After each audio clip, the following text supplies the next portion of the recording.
This is the Lone Crater YouTube. We hope this video helps.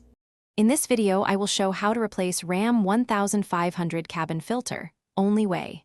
Gather the new cabin filter, a screwdriver, and a vacuum before you begin. First, locate the glove box and remove the limiting stop by unhooking the dampener arm. Next, lower the glove box carefully to expose the filter access cover and remove the cover clips. Work slowly to avoid breaking plastic tabs and keep screws organized for reassembly. Start by opening the glove box and supporting it so it won't snap closed while you work. Detach the dampener arm and gently lower the box until the filter access door is visible. Unclip the filter door and pull the old filter straight out, watching for accumulated debris. Use a small vacuum or brush to clear the housing and ensure the new filter will seat fully without obstruction or folded edges. Confirm the airflow arrow on your replacement filter points toward the cabin and away from the blower motor.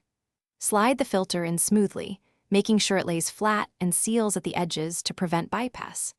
Snap the access cover back into place, then carefully lift the glove box and reattach the dampener arm you removed earlier.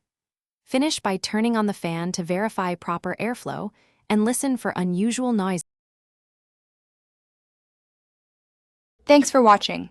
Consider subscribing if we helped you.